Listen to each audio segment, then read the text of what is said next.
गांव ढिंसरा की श्री योगेश्वर कृष्ण गौशाला में श्रीमद गौ भागवत कथा ज्ञान यज्ञ का रविवार को भंडारे व हवन यज्ञ के साथ समापन हुआ।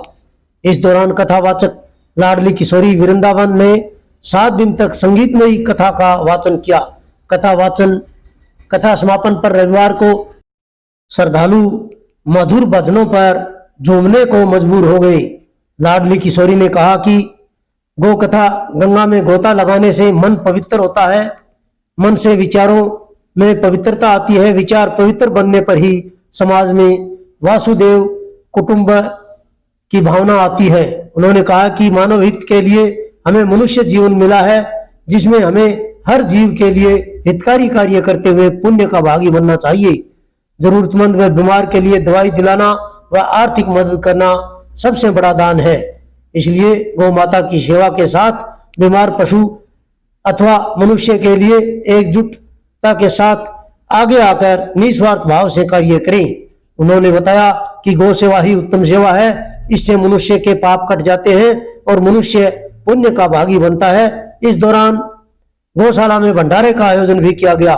इस अवसर पर गौशाला प्रधान रिशाल सिंह, सरपंच सुभाष मूड, उप प्रधान मांगेराम, सचिव अमर सिंह तरड, कोषाध्यक्ष कैप्टन अजयपाल, चेन्नू सिंह, भागाराम, छबील दास, सतपाल, राम सिंह, राम प्रताप, देवीलाल सहित अनेक श्रद्धालु मौजूद रहे और भजनों के साथ कथा का समापन किया। भट्टो मंडी के शिव पार्क में चल रही संगीतमयी श्री राम कथा का रविवार को समापन हो गया। इस दौरान महाराज रामदास जी ने श्रद्धालुओं को प्रवचन देते हुए कहा कि हर व्यक्ति में धार्मिक भावना होनी चाहिए। जो लोग धर्म कर्म में ध्यान करते हैं उनका जीवन आनंद में होता है। इसलिए व्यक्ति को हर आध्यात्मिक कार्य में भाग लेना चाहिए। उन्होंने कहा कि सत्संग से मनुष्य के मन के सभी आंतरिक विकार नष्ट हो जाते हैं और मन निर्मल हो जाता है।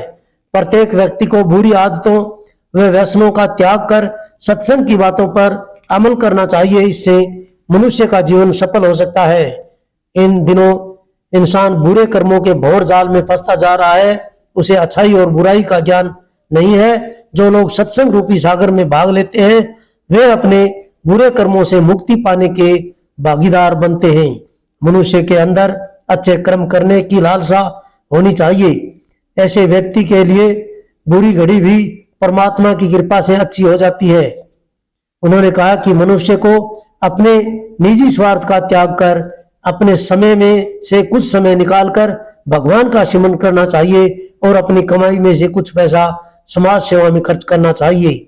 इस अवसर पर सतपाल बंसल, लवली बजाज, नरेश गोयल, राजकुमार सिंगला, बाबूलाल, ओम प्रकाश मित्तल, चिमनलाल बंसल, बजरंग जांगड़ा, सुशील कुमार, रितु, ज्योति, पुष्पा, पूजा, बिमला, सरोज, उषा सहित अनेक श्रद्धालु मौजूद रहे और उन्होंने श्री राम कथा में आरती में भाग लेकर समापन पर हवन यज्ञ में भी भाग लिया और राम कथा का आनंद लिया।